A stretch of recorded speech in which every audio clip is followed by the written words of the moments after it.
Begin by adopting a stable, comfortable, upright position, serviceable for meditation. So we think about keeping our feet flat and our back straight,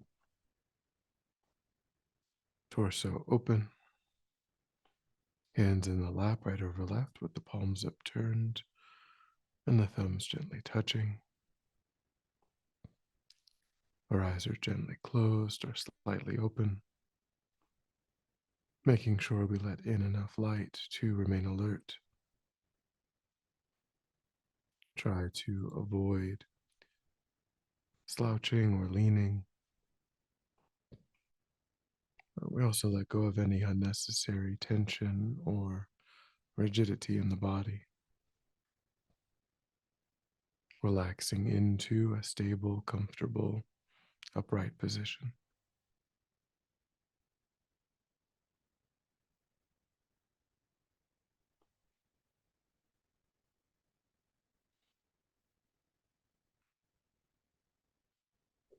And we begin to let go of attending to the environment,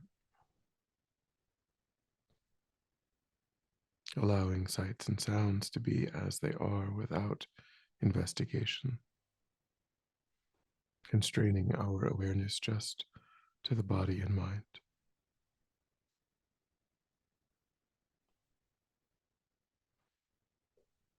Concentrating that awareness in the present by attending closely to the physical sensation of the air moving into and back out of the tip of the nostrils.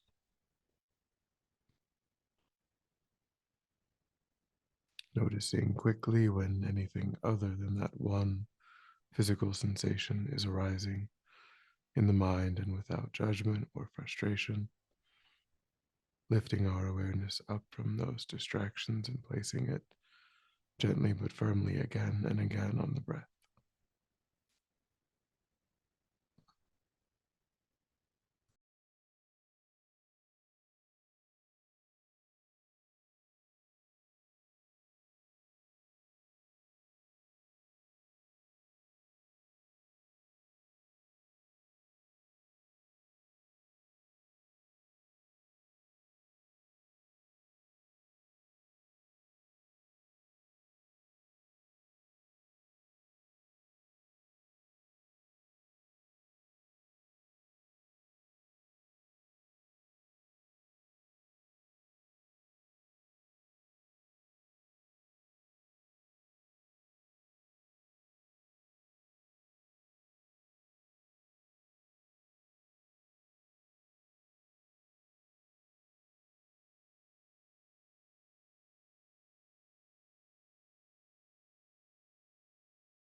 And then, when the mind feels more calm, generate a broad and altruistic motivation for your time, thinking of using this time to establish new beneficial tendencies and habits, cultivating states of mind that allow oneself to remain connected to a sense of peace and ease, states of mind that naturally and spontaneously give rise to actions that benefit others, wanting to separate oneself from those tendencies and habits that are not constructive, that agitate and disturb one's own sense of peace and ease, and often give rise to actions that cause harm to others.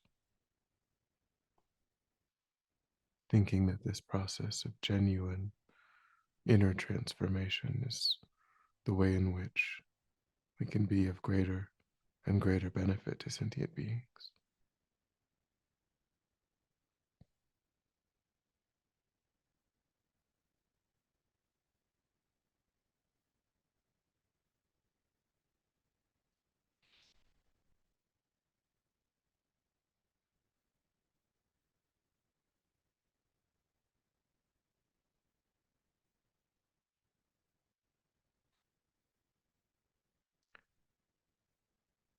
And then with that motivation, we'll continue contemplating the 8 verses of thought transformation, continuing with verse 4.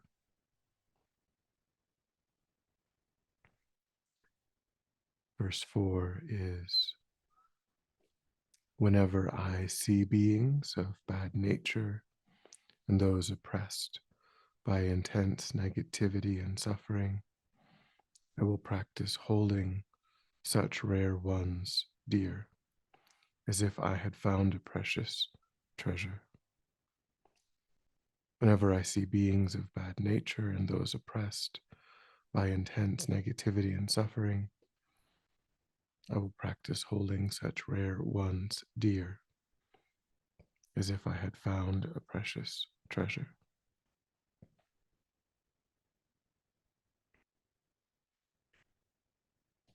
So, with this verse, we are working with our reactions to those that we would ordinarily think of as difficult.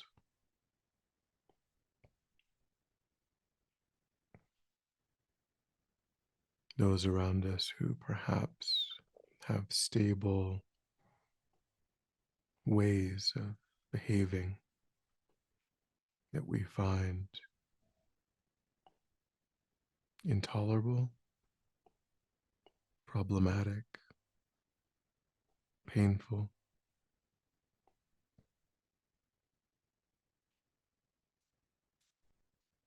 Could be those who are acting consistently in ways that we think are causing harm to oneself or to others.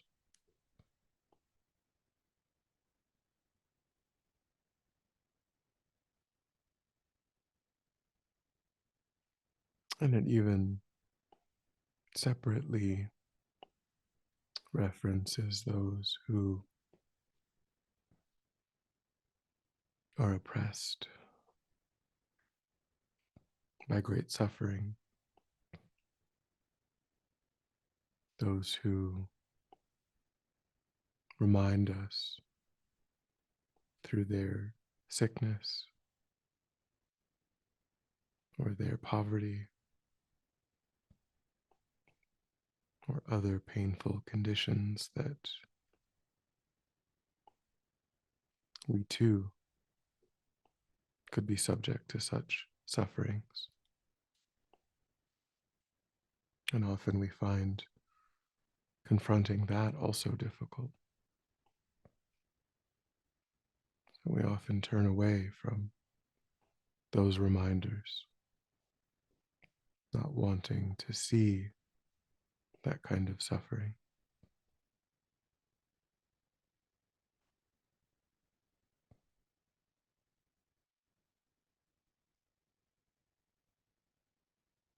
So here again,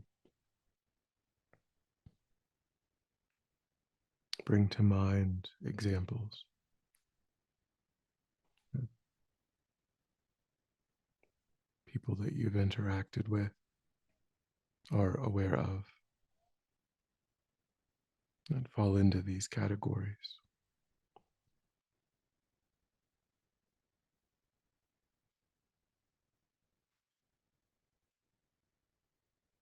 And try to notice your habitual reactions.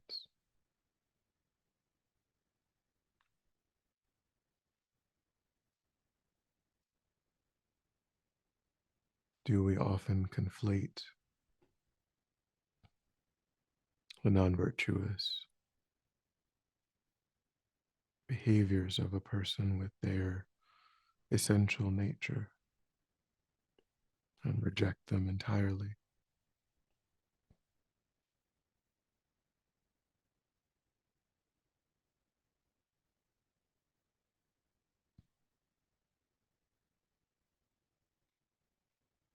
Do we give in to the minds of anger and judgment?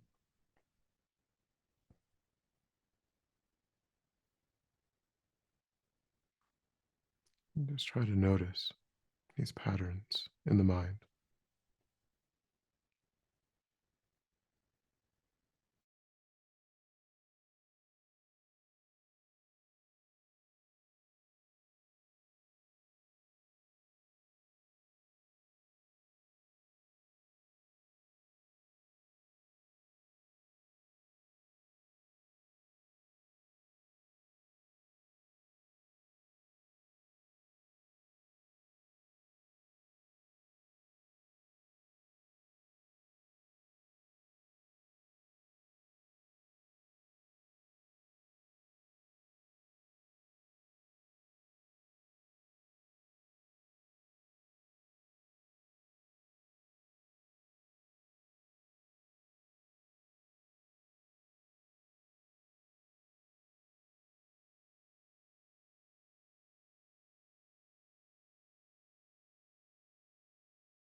And now try to cultivate the recognition that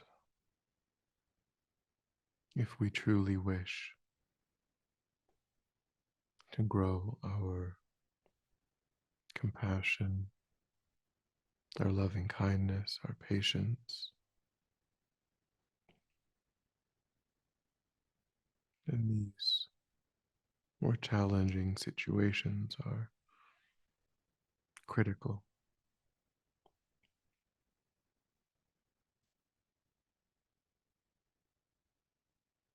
In these situations, we recognize what we struggle with,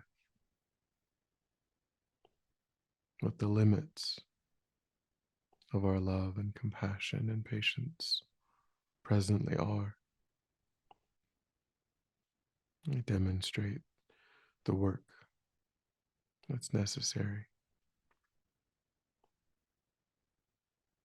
which is why we should regard those interactions as like having found a precious treasure.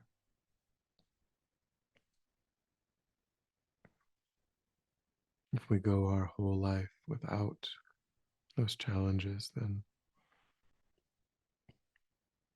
we may feel complacent with our current level of spiritual growth.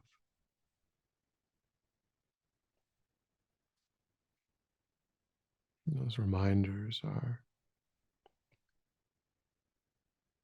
in a meaningful way, responsible for our enlightenment.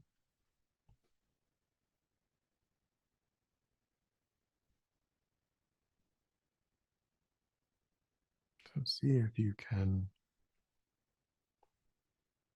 imagine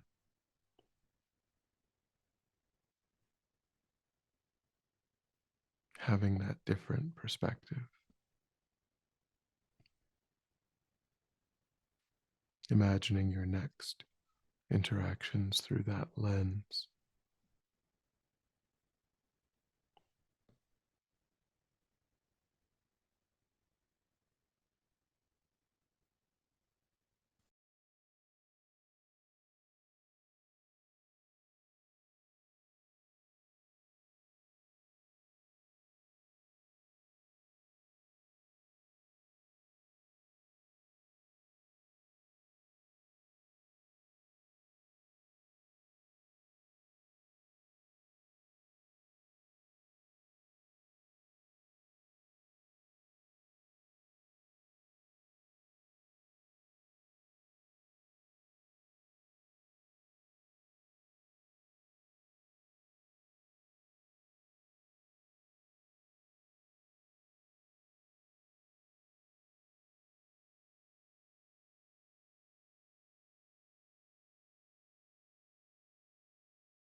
And then verse 5. When others out of jealousy mistreat me with abuse, insults, and the like, I will practice accepting defeat and offering the victory to them. When others out of jealousy mistreat me with abuse, insults, and the like, I will practice accepting defeat and offering the victory to them. So, with this verse, we are working with our tendency to respond to harm with harm, our need to retaliate,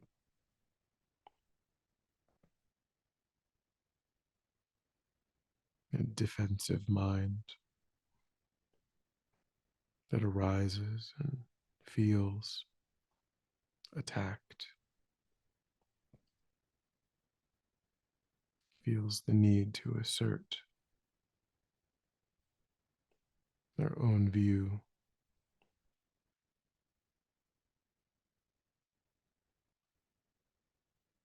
In many cases, this only escalates the situation.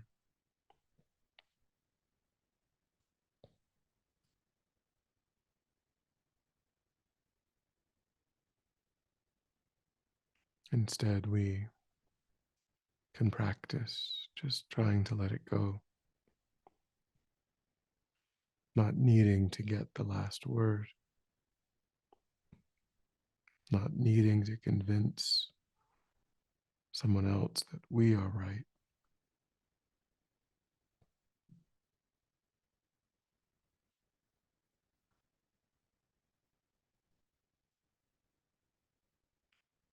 just allowing and accepting.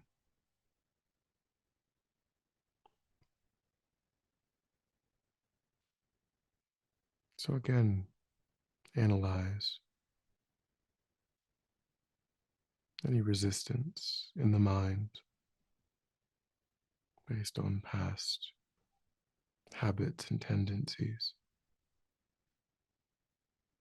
to this idea.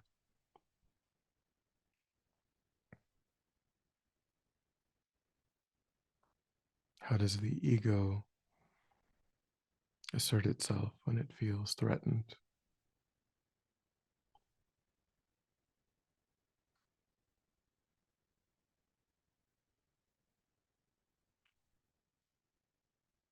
And how does that affect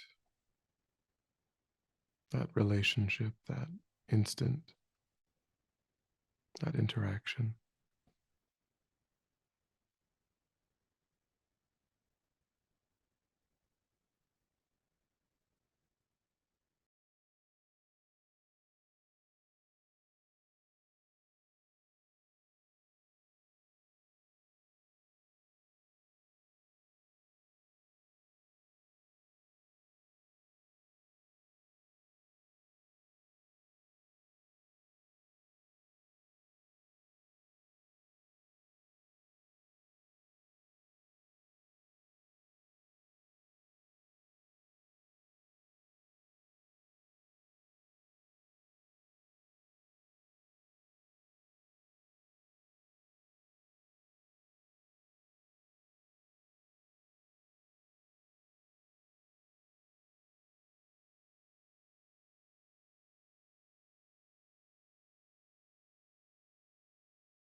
Now imagine being able to take this insight into daily life and finding ways to reduce that need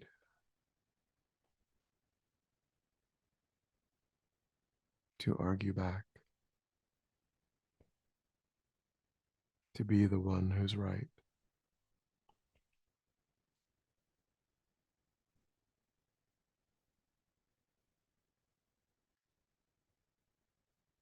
or visualize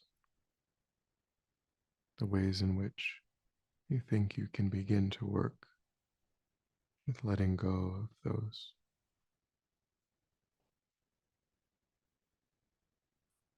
egoistic self concerns.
And then when you're ready, we'll come back together. And we'll dedicate. So recollect your altruistic motivation and think that by having engaged in this contemplation, you've actualized that motivation, created positive energy in the mind. Think that you freely offer the fruit of your practice for the benefit of all sentient beings without exception. May it serve as a cause and condition to eliminate war and conflict, poverty, famine, disease, disasters, all painful inner and outer conditions. May it fully ripen the minds of all sentient beings. May they quickly meet perfect teachers and arise in the state of full enlightenment. May I too achieve the state of enlightenment in order to work for the benefit of sentient beings perfectly. May any obstacles facing the Guru's long life be completely dispelled. and may I and all sentient beings in this moment come under the joyful care and guidance of enlightened beings. May we be guided and protected until we swiftly achieve that state of enlightenment.